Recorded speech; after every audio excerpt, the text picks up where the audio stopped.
इस कार्यक्रम में सम्मिलित हो चुके हैं। वीरेंद्र जी, आज इस अद्भुत अविस्मरणीय दृश्य के आप भी साक्षी रहे हैं। आपने समाज में, अयोध्या में, राजनीति में, सांस्कृतिक तौर पर क्या महसूस किया, देखा और समझा?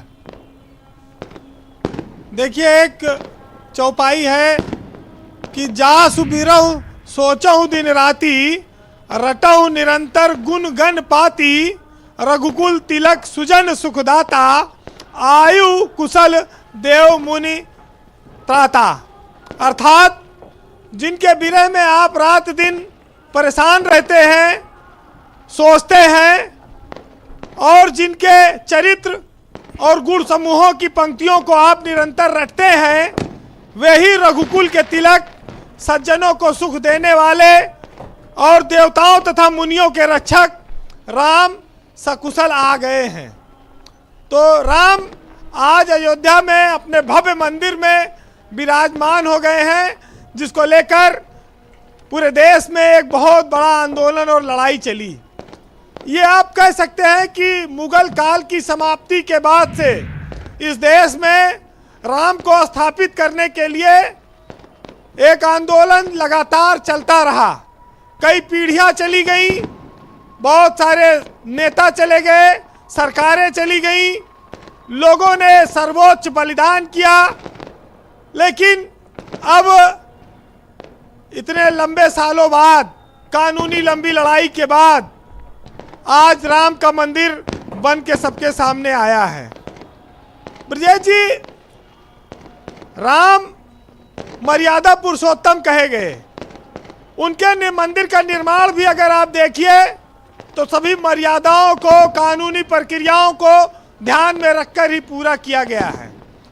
प्रधानमंत्री नरेंद्र मोदी और योगी आदित्यनाथ ये भी एक जमाने में कार सेवक रहे हैं और राम मंदिर आंदोलन, जन्मभूमि के लिए इन्होंने तमाम सारी कार सेवा की है। ये जरूर है कि इनके बुजुर्गों ने, अटल, आडवाणी, मुरली मनोहर जोशी, एक रथ यात्रा निकली थी और पुरानी पीढ़ी ने जो सपना देखा था उसे अब 35-40 सालों बाद मोदी और योगी ने पूरा किया है। राम आज टेंट से निकलकर अपने भव्य मंदिर में विराजमान हो गए हैं और करोड़ों लोगों की आस्थाओं को आज सम्मान हासिल हुआ है। आने वाले वक्त में अयोध्या की शोभा और बढ़ेगी। ये जरूर है कि ये फैसला मोदी के नेतृत्व में आया, मोदी की सरकार में आया। मंदिर का शिलान्यास भी नरेंद्र मोदी ने किया और आज उसका उद्घाटन भी वो करने आए। तो सारा श्रेय बीजेपी को अगर जाता है तो फिर वोट बिना मांगे भी वो ले जाएगी।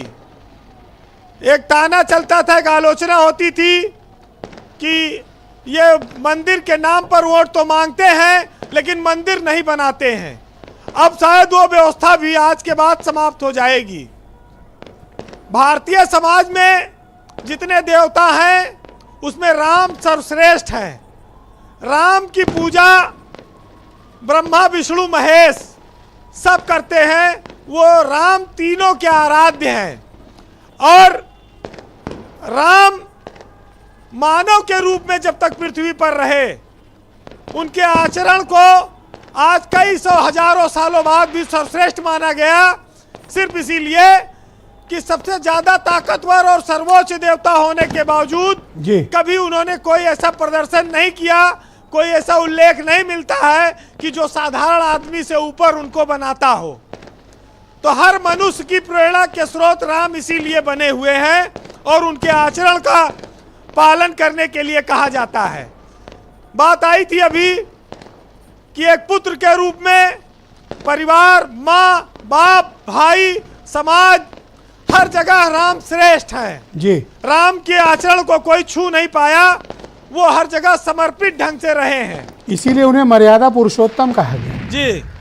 आज लेकिन बीजेपी ने पूरे देश के गली मोहल्लों को झंडे, बैनर, पोस्टर, लाउड स्पीकर से पाट दिया है। पूरे देश में आपके पीछे भी मुझे पटाखों की आवाज आ रही है वीरेंद्र जी, लगातार चल रहा है। तो 2024 की रूपरेखा बिना कुछ कहे बन गई है और एक बम्पर माहौल तैयार किया है बीजेपी ने। जी। हालांकि डॉक्टर लोहिया ने कहा था कि राम हिंदुस्तान की उत्तर और दक्षिण की एकता के देवता हैं, तो समाजवाद के पुरोधा भी राम को बहुत बड़ा मानते थे। लेकिन ये जरूर है जी वीरेन जी, आज सियासत पे तमाम सारी चर्चा होगी जी, लेकिन चर्चा जब अखबारों और टीवी में है, चर्चा जब बाजारों में है, चर्चा जब सूरज चंदा तारों तक है, चर्चा जब लहरों और किनारों, भाषण, कविता और नारों तक है, गांव और गलियारों तक है, दिल्ली के दरबारों तक है, तो फिर आज राम की चर्चा और महिमा का बखान तो होना ही चाहिए। क्या बात कही वीरेन जी, है ना? जी। तो सुनिएगा कि राम क्या है और राम को हम किस रूप में जानते हैं। आज उनकी प्राण प्रतिष्ठा ने करोड़ों हिंदुओं की आस्था को और मजबूत किया है कि इसके राम उसके राम, जो मन में सुमरे उसके राम, कौशल्या नंदन बनकर चांद खिलौना लेते राम, शिव धनुष की प्रत्यंचा बांधे जनक सुता सीता के राम, दशरथ के वचनों को थामे कैकेयी की कसमों के राम, सबरी के झूठे बेर खाकर भाव विभोर भेद मिटाते राम, भाई भरत का मान बढ़ाते चरण पादुका में बसते राम, और गिलहरी का वंदन करते अहिल्या की मुक्ति बनते राम, राम सेत की महिमा अद्भुत पत्थर भी तैराते राम, हनुमान के हृदय में बसते लंका पर विजय कराते राम। बहुत शुक्रिया वीरेन जी। और आप आतिशबाजी का भी मजा लें, आपके पीछे मुझे काफ़ी पटाखेबाजी और आतिशबाजी दिख रही। बहुत शुक्रिया हमारे साथ जुड़ने के लिए।